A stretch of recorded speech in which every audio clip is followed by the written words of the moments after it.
Hey, what's up? Welcome back, everybody. It's a wonderful, beautiful Friday on the 0XRESEARCH live stream. I'm joined today by my co-host Boccaccio, the one and only Boccaccio, Triple Boccaccio, Salve Boccaccio, all the other names. I think those are the only two. No, I hate that one. I hate the other few. Hey, how you doing? I'm doing good. I haven't chatted with you for a bit. You missed the morning call today. We had a good conversation without you, honestly. What did you talk about? What did we talk about? We talked about office chairs, mattresses, 8 Sleep. We talked about a little bit about Metadao. Talked about privacy coins. A lot of stuff. Did you well, you have to do something very important, and then I'm gonna ask you a few questions. Do you want to do it? Oh,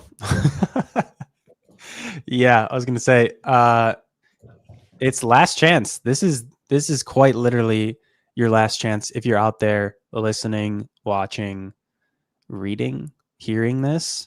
DAS London next week. Boccaccio himself will be there October 13th through the 15th. You can still get tickets. If you want to go, you should get your tickets now, because then you need to also book a flight or a train or whatever else and get yourself out there. I'm wondering if it's a bit late. I feel like now I feel like we shouldn't be doing this one. Yeah, I don't know, man. 0x100, you get 100 pounds off. If you still don't have your ticket and you want to go, it's next week, literally Monday. Yeah, Monday I have a talk, actually. If anybody's going, you should check it out. I'm talking about prediction markets and perps with a lot of people who are a lot more interesting and important than me. I'm gonna share the promo image.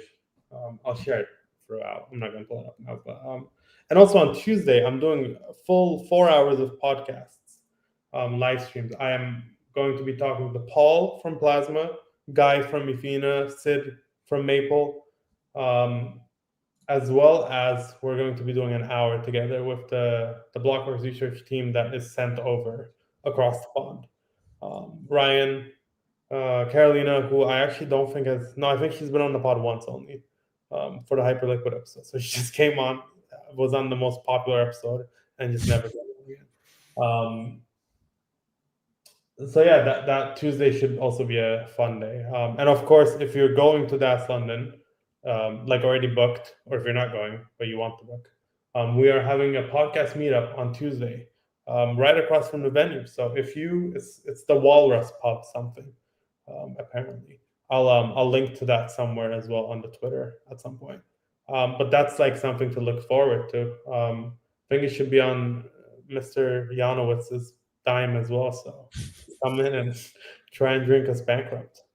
Yeah, it'll be free. That's good. It's good they're doing another podcast meetup. I feel like we got a little snubbed at permissionless. I don't want to be too grumpy about it, but we were supposed to have this little setup with the dunk tank and all that, and they're like, nope, got to get out of here.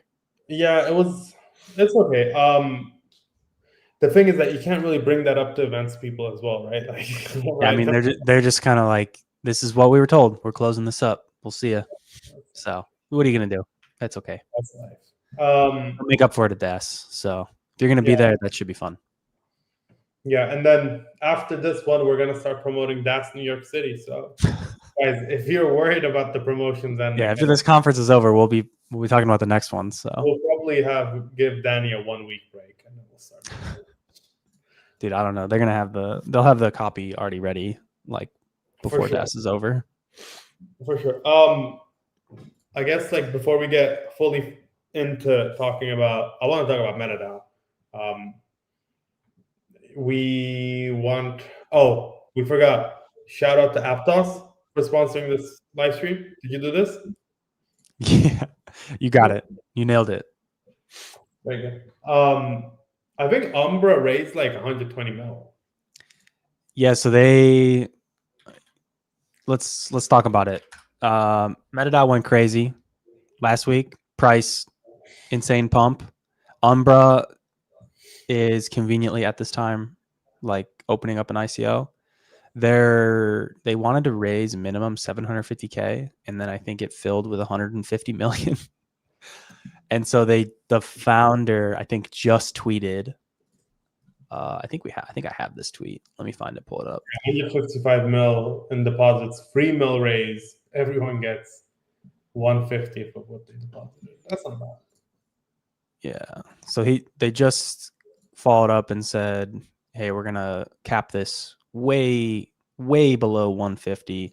He wrote a long tweet and said, "We've decided to cap at 3 million at an $8.5 million FDV." So I think that was the smart choice. I was actually talking on the call this morning without you, with Nick and some of the other guys. No, I'm serious. You can ask Nick because that's why he put it in our chat and targeted at me. Was saying if they basically ran with the 150 and then like filled everyone at that val, I mean it would have made no sense for Umbra. Given that they were asking for what, like 30K or so in run rate on the initial raise. So it's like they would have basically just gone and raised like $100 million that they can't use, and it would have opened at like a over 100, $200, $300 million valuation for like a early, pre-product kind of like VC type of deal. Everyone would have been filled, and then it's like who's going to buy this now? And then if people ended up selling it and then it went below, and then it's kind of stayed below its kind of initial launch price, then they would have been open to potentially, being voted to return the funds, because that's kind of how Metadao works. So it would have been very silly to like take all that money. So I think it was the smart decision that they capped this much lower. Yeah, I thought it was really funny that they raised. Well, I put out a tweet, and it was when they raised $80 million, and then apparently, well, they got deposited 160. It's good though. I mean, that's the ideal way that, like, if you're gonna do uncapped raises for VCs, you want to, if you're gonna do uncapped raises for projects, you need to have a mechanism to, because or else you're just giving somebody, like, they probably wouldn't make 180 mil over the next 10 years, like until they finish the product, right? So then you would just be giving $160 million. Yeah, I mean, luckily, I think the good thing is, even if they had made the decision to not cap it, I think the discussion around this sort of highlights the benefits to Metadao's platform, at least when it comes to these ICOs, because the community then, if they raise that amount of money and then maybe it trades down, or even if it trades nowhere, like if it's just flat for 6 months, but the product is clearly not worth that, the investors on the platform can choose to vote to claw back the funds.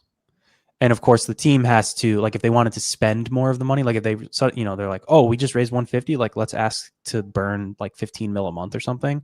They have to put through a proposal, and then people have to vote yes. So I think luckily the platform is like well equipped to handle This could even come very wrong. Like there's a chance. Yeah. With a different mechanism, like they could have raised, a team, like a max extraction team could have come in, waltzed in on the narrative and then raised, 150 mil and cashed out, done no work, and everyone would be left crying. So I think the design here of Metadao's platform is, got to give them props. So yeah, it is cool. What is the Metadao FTV? I wonder if it was less than that. Than the raise. It's not a bill. Metadao right now, Yeah, let me check. I don't think it's quite that large, or even close to that. Like maybe a couple hundred, like 100 mil. Yeah, they raised more than the market cap of Metadao. Yeah, that is funny. I think this is worth talking about too. Then, for Metadao specifically, there is a proposal in right now, from. Is it proposed by the Metadao team, or is it proposed by DBA and Variant? It's proposed by DBA and Variant. That's what I thought.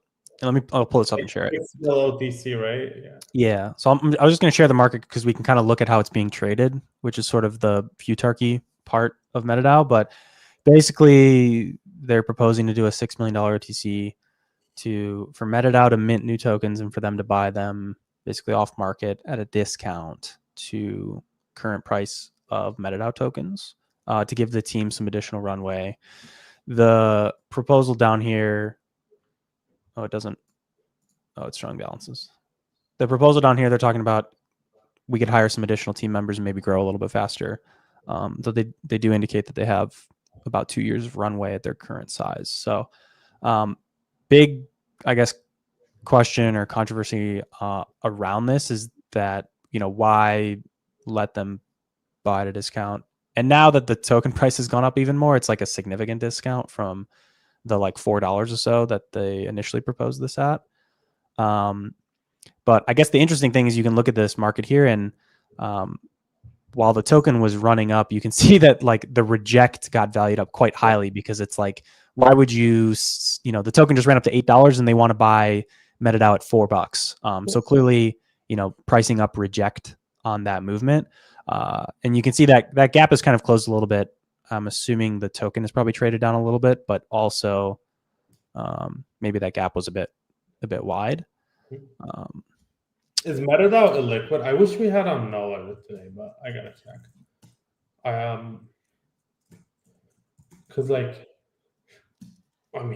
guess you can't really buy 6 mil of a token that's at 100 mil. No, I mean let's see. Most of the liquidity is on Meteora. Yeah. I mean, this would also be used for the team specifically, so they would just use it as runway. I think it's not doing a ton of volume, like 7 mil. Yeah, I think DBA and Variant just got unlucky here. I can't imagine that an OTC thing is very controversial normally. Yeah.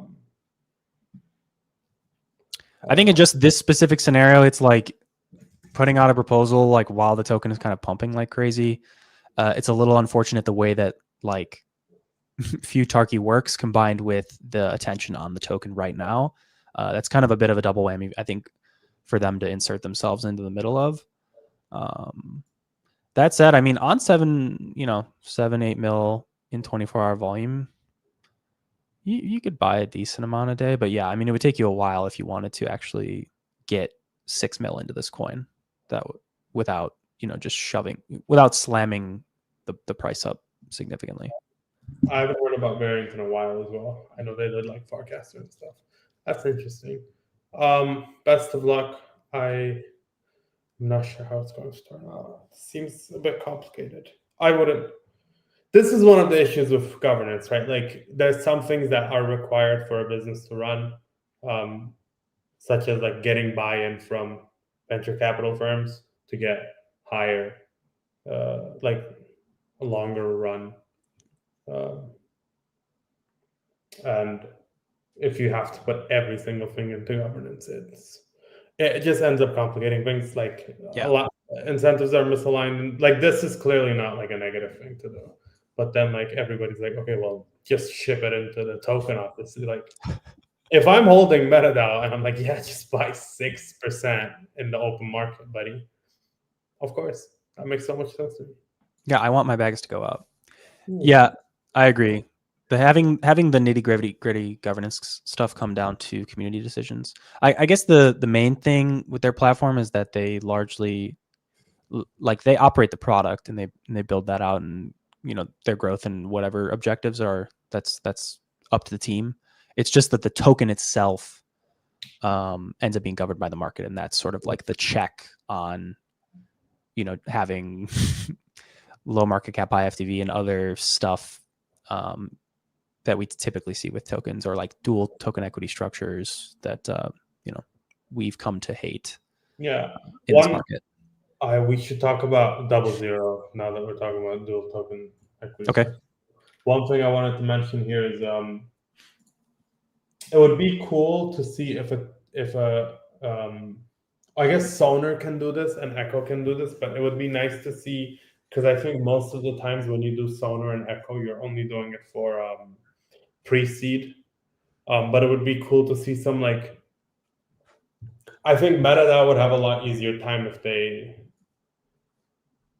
had also sold some at discount from the team's treasury on the open, not on the open market, but for like some form of vesting schedule, etc. I think that would have been an easy way for them to like also say, look, we're also going to do this on the side or something. Do like to normalize some of this thing? I think a lot of people generally hate things that they're not able to get exposure in. And I think if you normalize some of this, like, because these aren't even like super nefarious things, it's just like the team trying to raise additional funds. So I think if you normalize this across, like if you and I are able to get into these deals, then I think that's a good point, actually. Like the purpose of their platform is to do exactly that, like to allow anyone to invest in these ICOs now. Yeah. And they're like sort of provably fair via their mechanisms. So yeah, I mean, they could similarly do like a OTC style raise from the community, and it doesn't have to go specifically to a couple of VC funds. Yeah, I mean, if you're gonna sell it at 4 mil to DBA and Variant, why not make that allocation? No, if you're gonna sell it at 6 mil, why not make it like 8 mil instead? And then you let other people buy in as well at a 50% discount, give them the same vesting schedule, and then people realize, okay, well, maybe it's not actually a great idea for me to buy something at a 40% discount because they slapped a 3-year vest on it, and I'm actually not. Like, that's actually not suitable for the way that I invest in markets. Yeah. Yeah. I mean, we'll see. If it's up to the market here. So the Futarchy market is going to decide if this passes or fails. And that does seem like it would be an interesting sort of counter proposal to drop out of this. They're selling it at 85 mil with no vesting. I don't really trust Cito. That's the issue.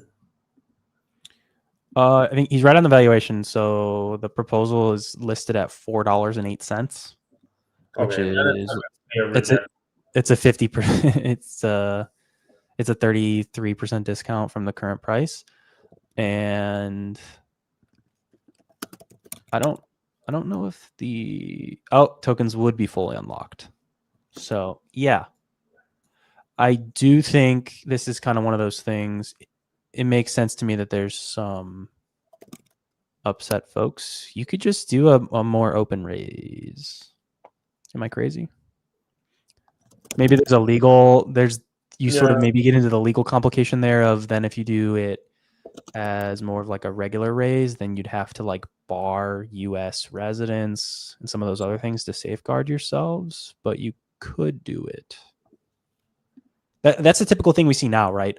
For a lot of these like ICOs as well, you'll see US terms and non-US terms. So the US investors are always locked up for at least 1 month or 1 year, 12 months. And then like EU and other investors have like they're fully unlocked day one. I don't know why that is, but some legal complication in doing some of these pre-sale ICO deals has led to that distinction. I don't know if that would necessarily be the case for an already live token. Maybe that's only for like initial sales of these assets versus like a sort of OTC kind of secondary trade of them. But either way. Yeah, I don't know the legality behind any of this. I wish everybody the best of luck. You said you want to say something on 0XRESEARCH? Yeah, what is happening? I missed the stream that you had with him. So, did you ask a bit about the tokenomics over here? What are we doing? Yeah, we didn't talk much about tokenomics. I think the big thing, I mean, they just highlighted that, you know, there were a few like core engineering lab teams behind the initial development. And that's why like Jump and then Malbec Labs both got pretty large portions of token supply. I don't have much else to say there. Like, I think the price action makes sense. I mean, it was definitely like way overpriced at immediate launch. It went to what, 6, 7, 8 billion maybe, like immediately. And it's pulled back from there. I think naturally, like if you look at like what's Jito priced at, and I think Nick Carbonito kind of said this on when we were on the when we were on that initial live stream, that, you know, if you look at 0XRESARCH and you kind of comp it to Jito, since they have kind of a similar operating model in the sense that, you know, they kind of get a cut of fees and revenues from validators essentially. It doesn't really make sense that 0XRESARCH would trade at like a massive multiple over Jito on basically day zero, when they're not at a point where they have plans to unlock additional revenue streams, like kind of going from just a cut of fee revenues to then like a cut of inflation, like to sort of like capturing all the different pieces that validators make from operations. But today they don't have all those revenue streams unlocked. So yeah, I don't know. I think just kind of the launch was a bit overhyped from a price perspective, and it's going to have to correct from that with Jito. I mean, Jito's at 1.5 billion FTV, so it's weird to look at 0XRESARCH at 0XRESARCH's market size is also very different. Yeah, at some point. But today they're Solana only, so it's like you have a very similar story where they're taking a cut basically of validator revenues, and they don't have the. Yeah, I mean, sure, if you're pricing it forward, it's like maybe at some point they're going to capture, you know, 96% of the stake on Sol, or similar to what Jito has, and they'll charge X% of the revenues and all that. But I don't know. You can only price in so much growth on day zero. I feel it's kind of my feel. Yeah, I think they also got unlucky because they did. I think they launched at too high of a price, and then yeah, and I mean it's something that's going to take quite a bit of time. Yeah. To gain its meaningful form of traction. But some info. I was talking to Ian because he was telling me prior to the launch that they were not on 0XRESARCH. They weren't supported yet from like the links that 0XRESARCH had available, in terms of like, you know, access to the fiber network or what have you, were not available to them quite yet. But he said since then they're now kind of within that coverage area, or that's no longer an issue for them. And they've signed up. And I think the big kicker here is that 0XRESARCH has they have like 13 million SOL for their delegation program. And it sounds like that is a clear reason for a lot of validators to hop on board in the immediate term. Because it's like, even if they're going to take a cut of some of your revenues, if they're going to give you a big chunk of new stake to support you, then it's worth it. It kind of maths out in your favor.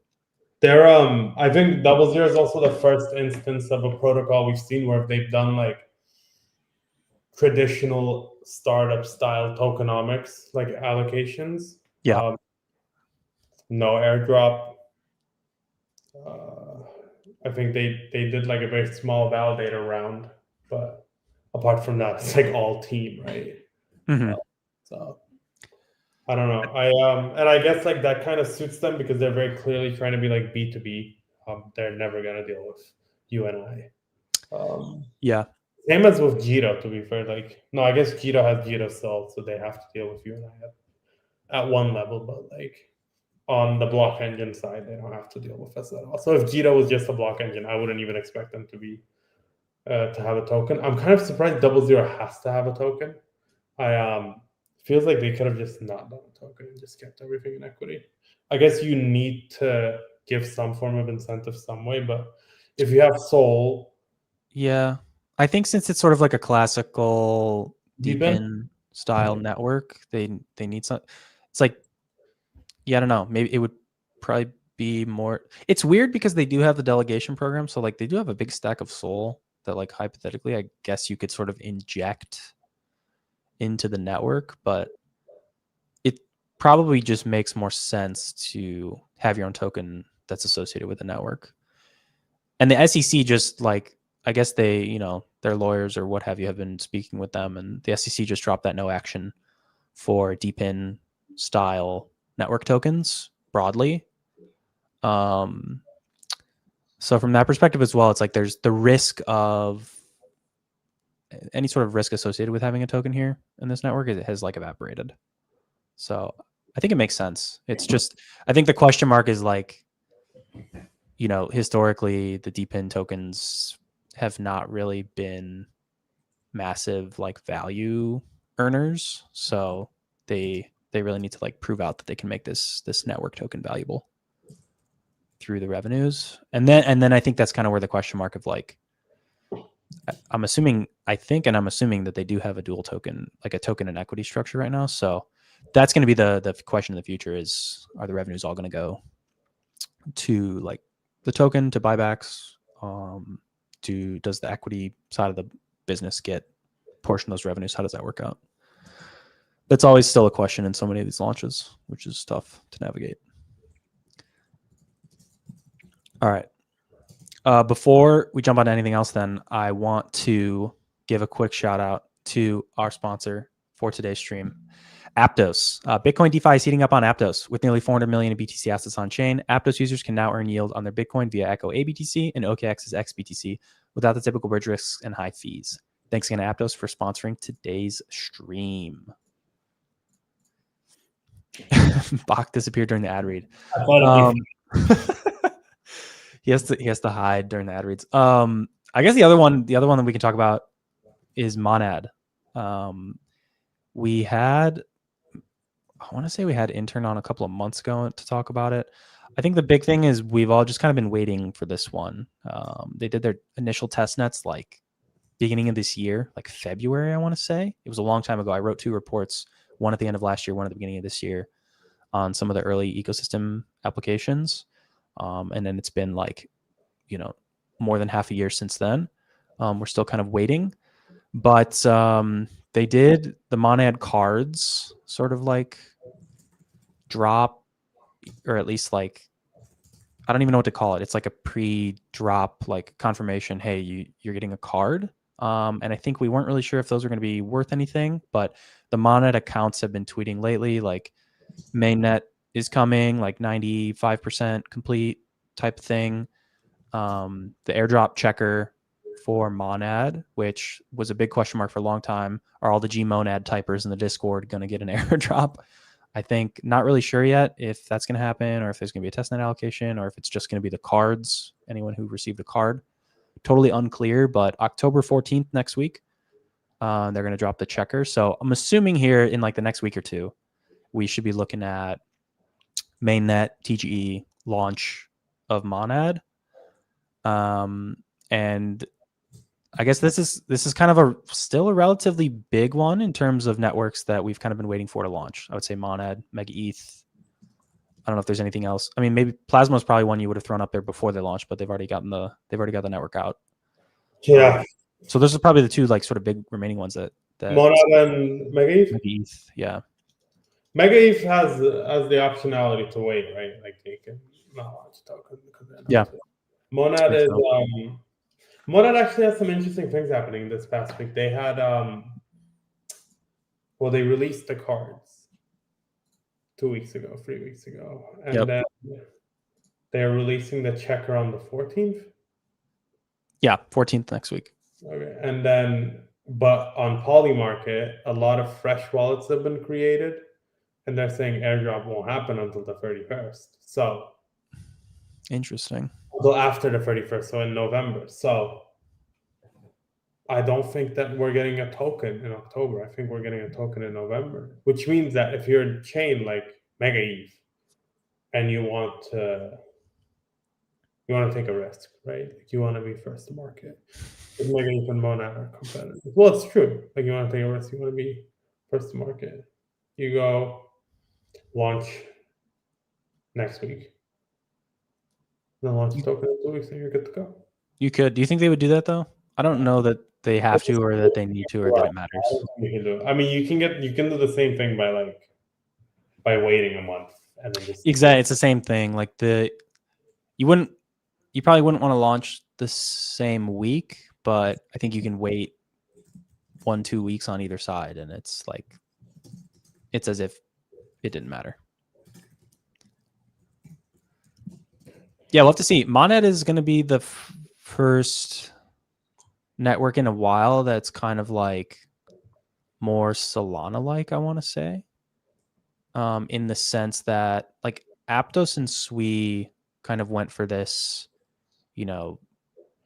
more scaled, higher throughput blockchain design, but I think they're kind of limited in terms of how many validators they can have, like 100, 150 or so. Those networks kind of cap out, is from my understanding, unless that's changed anytime in recent months. But I think Monad, like their hardware requirements for validators are very consumer like. I've written or done some research on this, and you could pick up a PC with those specs in the $1,000 to $2,000 range, and run a node. So seemingly they can maybe be in that middle ground of networks where you can have hundreds to thousands of nodes, but also operate at a high throughput, like Sol does, and not how ETH does, which is interesting. But I think the big question mark, as with all new chains that we need to see, is like, are they going to be able to do anything meaningfully differentiating that pulls long-term capital and users into the ecosystem? I feel like we talked about Plasma recently, and it's like they've got the emissions and some of the hype, but it's just going to be tough to maintain long-term momentum there, as we tend to see with newly launched networks with tokens of high valuations that run a bunch of incentives. The people come in, they farm the incentives, and then when the incentives get a little priced in, then they move to the next thing, or the next thing with higher incentives pops, and then they move to that one. But they are in this cohort of chains where, like, Mega ETH, Monad, even Plasma, it's become more common where spend a lot of time before launch incubating, a bunch of teams, making sure you have 10, 20, 30 teams that are going to launch apps for users.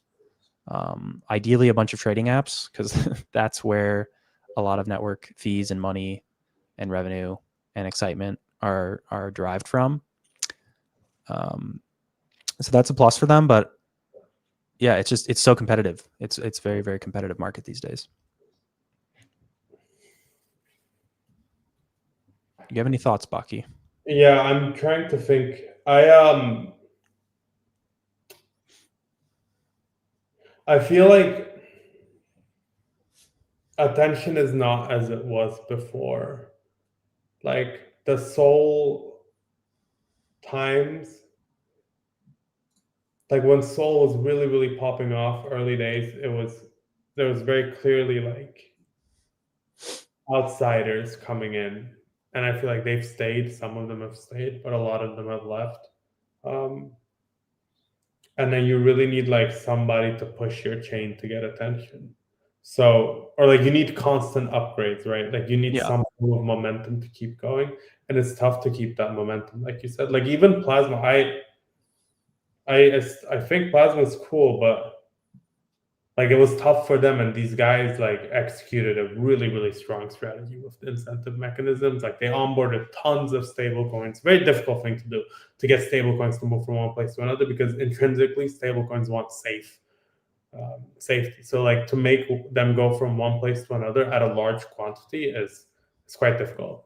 And they managed to pull that off, but like still they need momentum, because the market wants momentum. And then, or else it's like you have to be CZ, right? And you have to say, we're launching $1 billion fund as YZI Labs. Yeah, it's like easy Labs.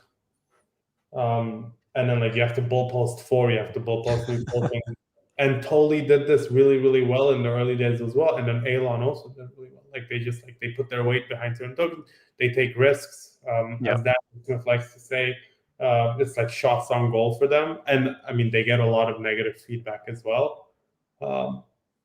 And I mean, there's tons of chains that try to emulate this, doesn't work out.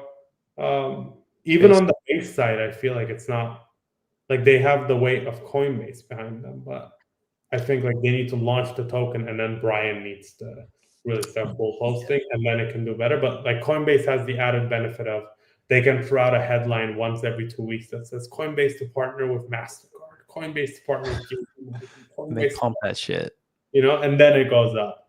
On the hyperliquid end, it's very low key, and it's like they've somehow weaponized people by giving them a lot of money, so that every time something on hyperliquid happens, they're like, oh my god, this happened on hyperliquid this week. It's like bam, bam, bam, million things. But if you're a new chain,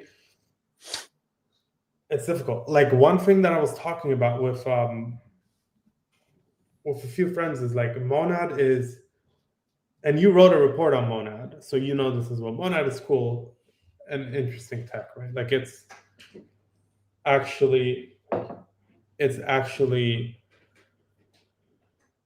good stuff. Like they're trying to scale the EVM, and they're like doing both software and hardware changes. It's interesting, but the onboarding that they've done for like their growth side is a lot. Like I feel like every 3 accounts that I follow are like Monad growth. I'm like, guys, like how can this be like this? I mean, I'm sure they all put in work on the backside, on the back end. But like I'm hoping that they're thinking about like, look, like we have all these growth guys, they've spent the past 2 years tweeting out, but like we have a set plan when we go live. Like we're gonna hit them with XYZ over the next month, and then we're doing like 3 things a month, 2 things a month. We're trying to gain attention. Keone's gonna be bull posting every single token. Like you need something, because or else it's like a graveyard of tokens out there of like L1s that only get bid up when it's like, oh, Sol is going up. What's the next? Like you want to be the Sol hype, and you don't want to be like the Phantom Sonic, right? I mean, I guess yes.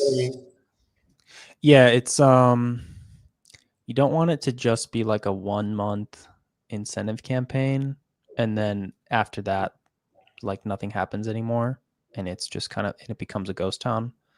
I agree with that. And I think you even see the difficulty of this, like even with CZ bull posting BSC stuff, and Jesse and Brian Armstrong bull posting base stuff. It's like you see what happens in that people like ignore, like they don't pay attention to it for a month, and then they bull post it a couple times in a week, and it's like, oh, this is like it's back. Like let's go bid the stuff in the ecosystem, and then naturally like that fades again for a couple of weeks, and then CZ comes back and he says, hey, let's tokenize my dog, on the blockchain, and then they pump all the coins again, and then he like goes AFK for 2 months, and then he comes back again. And I think you see this with Base as well. And like Zora is a really good example where it's like new Zora announcement, pump the token 5x, and then nothing really happens, and then new announcement, pump it 3x, and then people forget about it again. But yeah, you have to constantly have stuff coming out. Like ideally they would know like all their teams that are going to launch products and maybe even tokens, and like have that ready and have like a very clear roadmap of like, we're going to do early bridging or liquidity or whatever incentives, XYZ, this, that, the other thing for, these weeks, that weeks. And we know that like week 1, these guys are going to launch and we should talk about them. And then like the next week, we know these guys are going to launch. We're going to talk about them. Or at least just have like enough different things going on that you can kind of direct a community at the different on-chain things to do. Cause I agree with you that like Toli and Solana, like they already have like something of a core community that's like there, probably somewhat captive. Like you can just kind of see it. And even when the like meme hype sort of dies off or like pumps and then dies off a little bit, there's still like a baseline of trading that's happening on like Pump Fund, for example. So there is like an amount of people that are just sort of like relatively sticky, but having those like events every once in a while or like new things pop up that like drives up a new surge of speculative interest. Yeah. And it pumps all the chain metrics. So yeah, you have to be able to do that like consistently, like over and over and over again. So having good builders, having like constantly new products, having like new updates, I totally agree with you. Like it would be a good thing for them to have like that very mapped out or have like a very clear idea of how they want to approach that. Yeah, agreed. Hackathon's probably a huge thing on that end, and ideally, I guess you want like protocols to have their own hackathons as well, so that they can build protocols on top of the protocols. I mean, more tokens, more. And they have a huge war chest, right? Like, I mean, they've raised over 220 million. Monet has. So, I mean, they have the funds to do. Obviously, I mean, they have a pretty big team, so that like all the growth guys, all the BD guys, etc. But different, they've done several hackathons already. A couple different like $1 million hackathons early to get some developers into the ecosystem kind of beforehand. But yeah, to do more stuff like that, to do different initiatives, to maybe do liquidity incentives. I don't know, that's pretty typical for an early launch, just to get some capital on the chain, because you kind of need that for people to do trading and whatnot. All of that.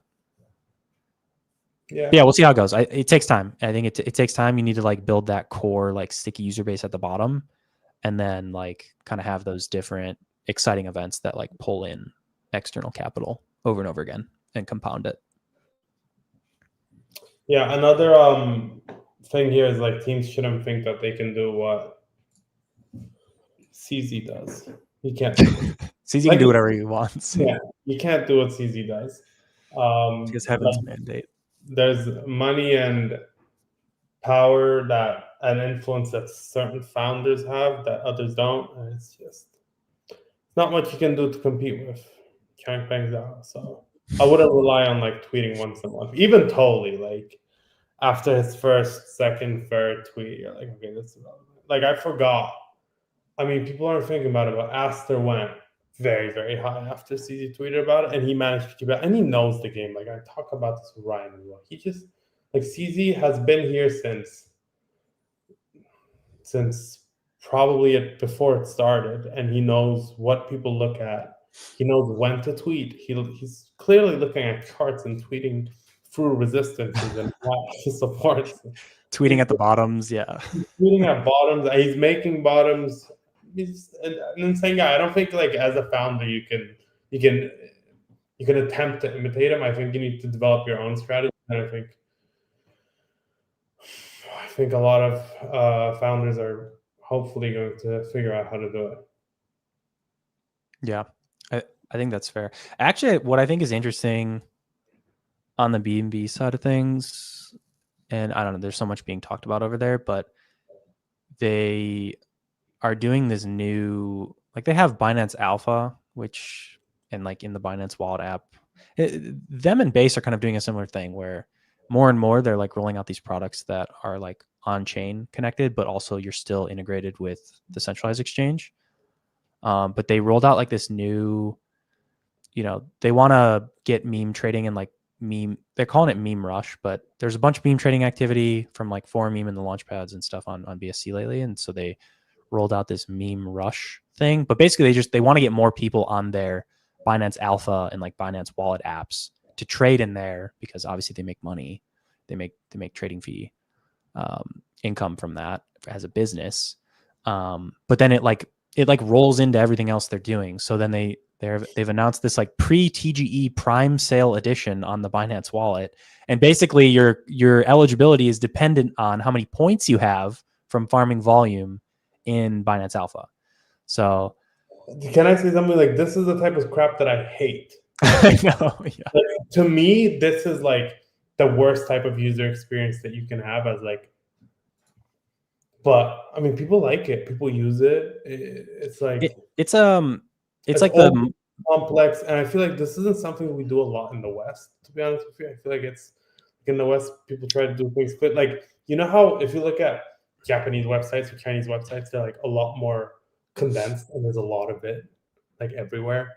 Versus like in the West, it's become like very minimalist and like very straightforward to do things. So I think but I think some of the I think in Asia you can get away with some things that you probably cannot in the West. But I mean, it allows you to launch 6 programs on top of one product, when like here, if you did like one product on top of one program on top of one product, people would be like, well, that's I think it's one of those things where I don't know, it's just like the way that Western versus Eastern like business like breakdowns and like product offerings are, but it's kind of like that everything app sort of thing that you see more frequently in the East.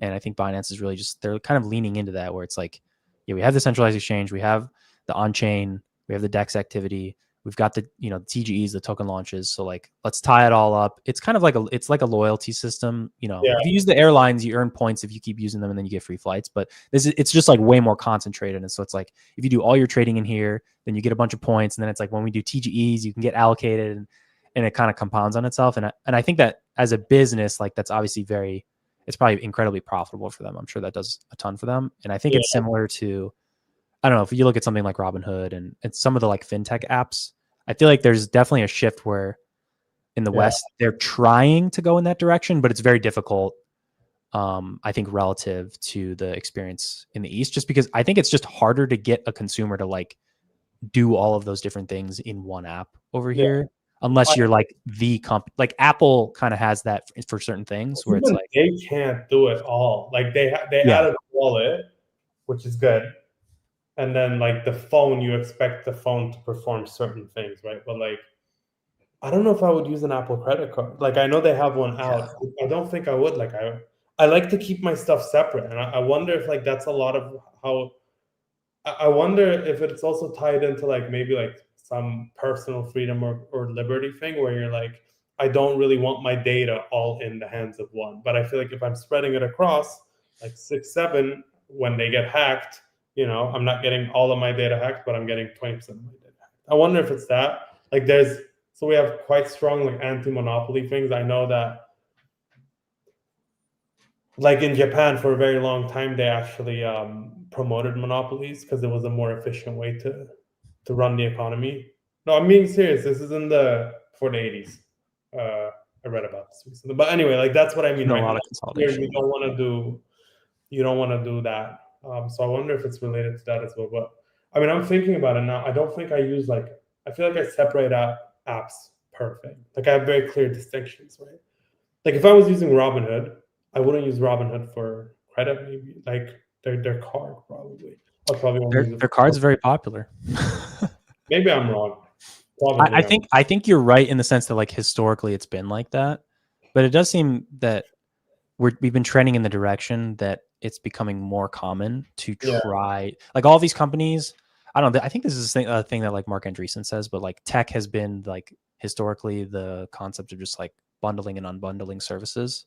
And so like in some cases it's like one company does everything. And so then a bunch of startups come in and they do like the individual thing for cheaper for each individual thing. And then in another case, it's like, okay, there's a bunch of startups that do all those things cheaper, but then you can just have one company that does everything bundled all together, and it's like more convenient. And I think we just kind of like Sometimes the consumer kind of oscillates between those things sometimes. So it feels like we've been in more of like a, I don't know, a bundling up type of market where, I don't know, more and more I feel like you see businesses, it's like, okay, we're doing really well at this thing. Now let's offer this other product, get our people to use both of them. We're doing it in crypto as well, right? Like, yes, there's no reason realistically for an aggregator, an RFQ system, and a DEX to be separate. And Jupiter realizes this and says, you know what, guys, like, we're just putting it all under one front end. And it feels like a market maturation thing as well. Like, yeah, I think for many years the products didn't really make that much money in the first place, so you really had to struggle to like find actual product market fit for your one product, much less two or three. But now we're at the point where like the initial products work, they make money, and then it's like, okay, how do we make more money?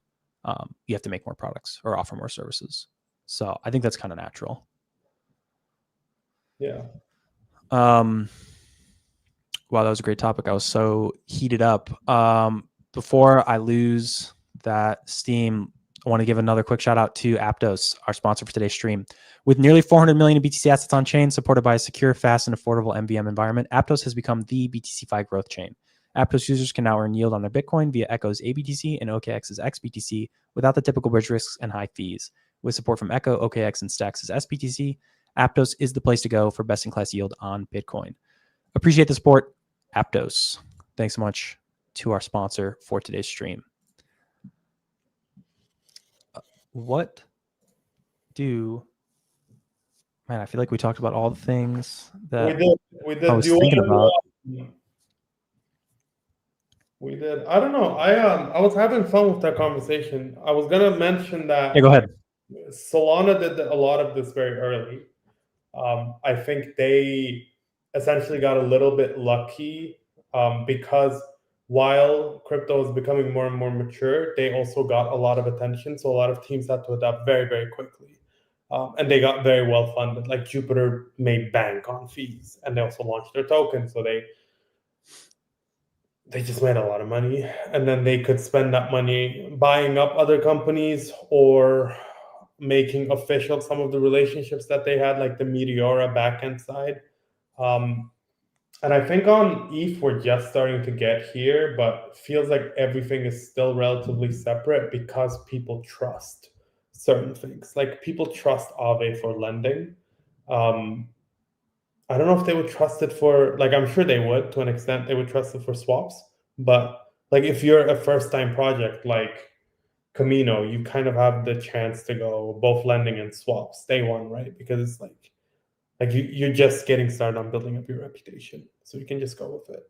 And I wonder if like some of these established players like Aave, and I don't think that they would care about this at all anyway, because they're capturing such massive lending, borrowing, and like money market activity that like they probably don't ever need to go into other products. But I wonder if that's kind of like a negative for them slightly, in that they matured before the market matured, such that they have a name for like one thing now, and if it's going to be more difficult for them to get into other things. Like they tried a social networking app. I don't think it did very well. What was it called? Lens. Social networking in general just didn't work out very well. But they have their stable coin, Go, GHL. Yeah, I feel like that's kind of related to lending, so you can make it kind of work. It's still not doing particularly well, but it's not a bad product, I don't think. I wouldn't say it's a failure. I wouldn't say anything bad about Aave on stream because people might get upset. They'll kill you in the streets. 350 mil market cap on Go. Pretty good. Like 350 mils. I mean, for Aave, it's not great, right? Because like Aave is such a massive player. Yeah. I mean, they have such massive overall deposits and lending volume, but I guess relative to the size of Aave itself in market cap, it's 10 to 1. If I was Aave, I would probably just work with, I don't know, Stripe, like a combination of me, Stripe, and a third large banking provider, and then go into like issuing a stablecoin for them and making that like an official Aave sponsored stablecoin. Like I think Ifina's doing this very, very well, in which they're very actively seeking white labeled stablecoins. Like they did the Mega ETH one, they're doing the Jupiter one, if I'm not mistaken. that's the next step, right? Like it's recognizing that, okay, there's a million institutions that are going to be onboarded on chain. They're all going to want stable coins. If I'm going to get a pie of this, if I'm going to get a slice of this pie, I need to be involved somehow. For Athena, it's launching stable coins. For Aave, it's probably just all of that deposit flowing into you because you have the best name. But lending is also getting more competitive, like Euler, Morpho, obviously. Although it feels like I've been hearing less and less of Morpho recently. It feels like I was hearing a lot more about them. Yeah, the big shift that happened was that Aave enabled Pendle PT token collateral, which for a lot of Morpho's early growth was because they were like one of the few places where you could kind of lever those up and earn yield on them from borrow lend. But I think once Aave recently enabled that, like a month or two ago, it was fairly recent. They like deposits and borrows for that spiked pretty quickly. I mean, I can see here, I imagine it was in June, because in June it went from 24 bill to like 36 bill in 2 months, and now it's at 45. So like Aave TVL. I mean, it's such a massive protocol. I was thinking, like, can you even compare? You can't compare it to Morpho. Morpho has 20% of the deposits that Aave has. Euler has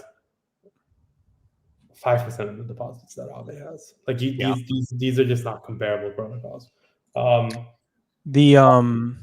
I feel like the real story for Morpho specifically is that they're sort of like anointed as the base Coinbase lending app, which could be pretty meaningful for them like longer term if Coinbase is going to keep leaning into these like on-chain DeFi app integrations to the exchange, and if they just keep broadly like sort of generally growing as a crypto exchange platform, that seems pretty meaningful to their long-term growth. But I think maybe the downside for Morpho is that like it's still relatively early stage, and they have it's like their FTV is like 1.5 billion.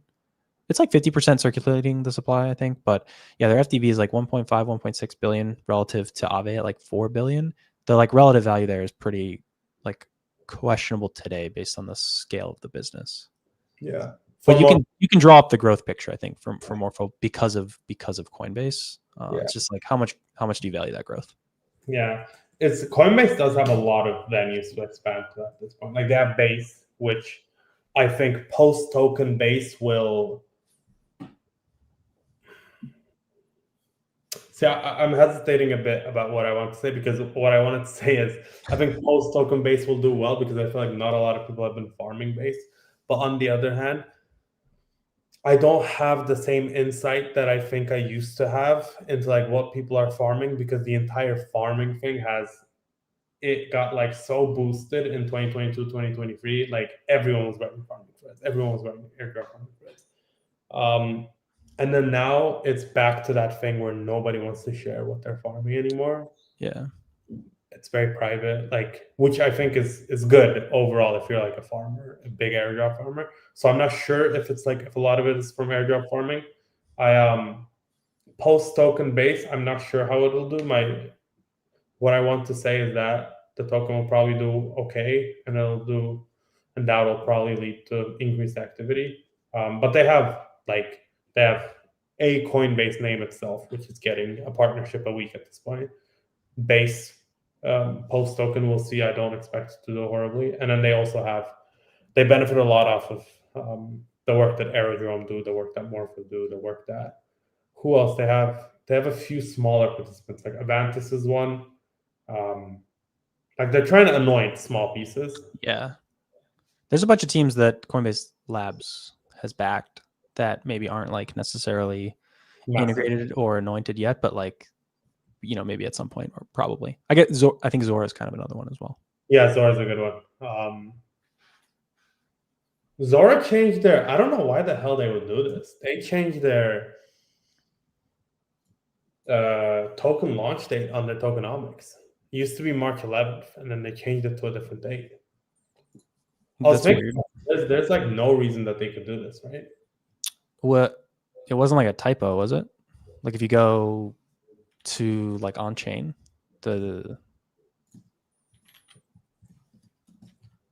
I saw that sort of circulating It was around. in the Blockworks Research. No, in the 0XRESEARch chat. 0XRESEARch chat, yeah. I'm gonna look on chain. Well, I don't know if this is the original pool. I could just look at the token. What, I'm being stupid.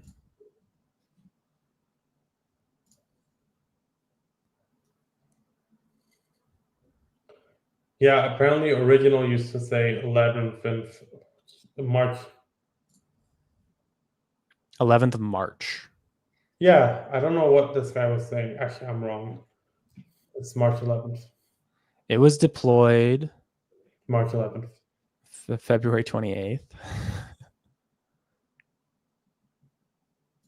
I'm just looking on base scan. The token contract was deployed 223 days ago on February 28th. But that's not necessarily when the TGE was.